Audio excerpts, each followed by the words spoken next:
എല്ലാവർക്കും നമസ്കാരം. ഞാൻ ശ്രുതി കിരൺ. ഇത് നമ്മുടെ സോപ്പ് മേക്കിംഗ് സീരീസിലെ 11ാമത്തെ എപ്പിസോഡാണ്. 9ാമത്തെ എപ്പിസോഡിൽ നമ്മൾ ആക്ടിവേറ്റഡ് ചാർക്കോൾ സോപ്പ് ഡിസ്കസ് ചെയ്തു. അപ്പോൾ അന്ന് പറഞ്ഞിട്ടുണ്ടായിരുന്നു 10ാമത്തെ എപ്പിസോഡായിട്ട് ആക്ടിവേറ്റഡ് ചാർക്കോൾ പൗഡർ ചെയ്യാമെന്ന്. നമുക്കൊരൊറ്റ ദിവസം കൊണ്ട് ചെയ്തു തീർക്കാൻ പറ്റുന്ന ഒരു പ്രോസസ്സല്ല ഈ ഒരു ആക്ടിവേറ്റഡ് ചാർക്കോൾ പൗഡർ. അപ്പോൾ അതുകൊണ്ട് കുറച്ച് ലേറ്റായി പോയി. ഇന്നത്തെ ഒരു എപ്പിസോഡിൽ നമുക്ക് ആക്ടിവേറ്റഡ് ചാർക്കോൾ പൗഡറിൻ്റെ മേക്കിംഗ് വീഡിയോ നോക്കാം. ഇപ്പോൾ വീഡിയോയിലോട്ട് പോകാം.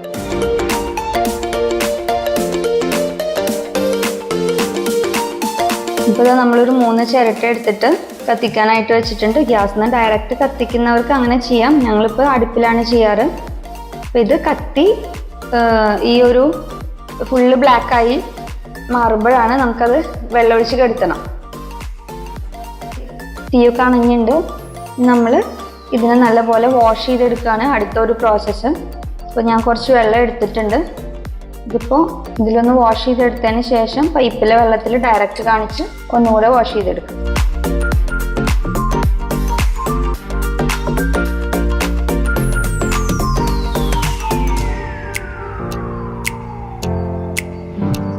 ഞാൻ 2-3 തവണ വാഷ് ചെയ്തെടുത്തിട്ടുണ്ട്. ഇതിനെ ഇനി നമ്മൾ വെയിലിൽ വെച്ചിട്ട് വെള്ളമൊക്കെ വറ്റണം, ചൂടാക്കി എടുക്കണം. എന്നിട്ട് വേണം നമുക്കിതിനെ ആക്ടിവേഷൻ ചെയ്യാൻ വേണ്ടിയിട്ട്. ഇതിൽ വെള്ളമൊക്കെ ഉണങ്ങിയതിന് ശേഷം ഇനി കാണിക്കാം.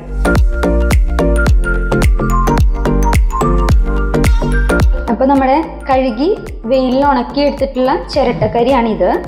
ഇനി നമുക്കിതിനെ ആക്ടിവേഷൻ ചെയ്തെടുക്കുകയാണ് വേണ്ടത്. അപ്പം അതിന് വേണ്ടിയിട്ട് ലെമൺ ജ്യൂസും വെള്ളവുമാണ് വേണ്ടത്. ഈ എടുക്കുന്ന ലെമൺ ജ്യൂസിൻ്റെയും വെള്ളത്തിൻ്റെയും അളവ് എന്ന് പറയുന്നത് 1:3 റേഷ്യോയിലാണ് വേണ്ടത്. അതായത് ഒരു സ്പൂൺ ലെമൺ ജ്യൂസ് ഉണ്ടെങ്കിൽ 3 സ്പൂൺ വെള്ളം ആഡ് ചെയ്യണം. അപ്പോൾ ഞാൻ ഇവിടെ എടുത്തു വെച്ചിട്ടുള്ളത് 40 ml ലൈം ജ്യൂസ് ആണ്. ഈ 40 ml-ന്റെ 3 ഇരട്ടി വേണം വെള്ളം എടുക്കാൻ. അപ്പോൾ 120 ml ഞാനിവിടെ വെള്ളം എടുത്തു വെച്ചിട്ടുണ്ട്.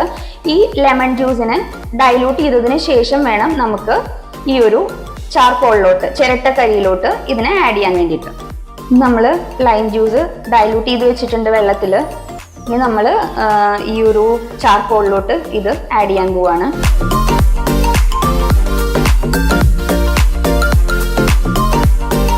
ആവശ്യമുള്ളത്രയും ആഡ് ചെയ്താൽ മതി. ഇനി 24 hours നമ്മൾ ഇതിനെ ആക്ടിവേഷൻ ചെയ്യാൻ വേണ്ടിയിട്ട് വെക്കണം. അതിനുശേഷം ഉള്ള കാര്യങ്ങൾ അപ്പോൾ കാണിക്കാം. ഇത് 24 hours നമ്മൾ ആക്ടിവേഷൻ ചെയ്യാൻ വേണ്ടിയിട്ട് വെച്ച ചാർക്കോളാണ്.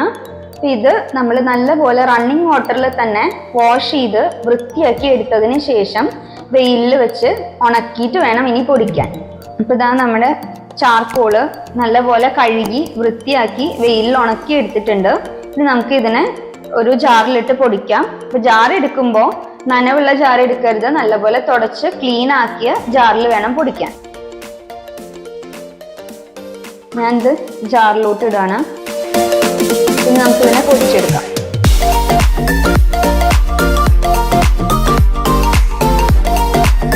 അപ്പോൾ നമ്മുടെ ചാർക്കോള് ഇവിടെ ഞാൻ പൊടിച്ചെടുത്തിട്ടുണ്ട്. നമുക്ക് ഇത്രയും ചാർക്കോളിൻ്റെ പൗഡറാണ് കിട്ടിയിട്ടുള്ളത്. Activated charcoal powder, home made activated charcoal powder. ഇത് നമുക്ക് ആവശ്യാനുസരണം സോപ്പിൽ ആഡ് ചെയ്ത് ഉപയോഗിക്കാവുന്നതാണ്. ആക്ടിവേറ്റഡ് ചാർക്കോൾ പൗഡറിൻ്റെ മേക്കിംഗ് വീഡിയോ എല്ലാവർക്കും ഇഷ്ടപ്പെട്ടു എന്ന് വിചാരിക്കുന്നു. നമ്മൾ 9ാമത്തെ എപ്പിസോഡായിട്ട് ആക്ടിവേറ്റഡ് ചാർക്കോൾ സോപ്പ് ചെയ്തിട്ടുണ്ടായിരുന്നു. ആ ഒരു എപ്പിസോഡ് എല്ലാവരും കാണാം. വീഡിയോ ഇഷ്ടപ്പെട്ടിട്ടുണ്ടെങ്കിൽ വീഡിയോ ലൈക്ക് ചെയ്യുക. എന്തെങ്കിലും സംശയങ്ങളുണ്ടെങ്കിൽ ഞങ്ങളെ കമൻറ്റ് ബോക്സ് വഴി അറിയിക്കുക. മാക്സിമം ഷെയർ ചെയ്യുക. Thank you.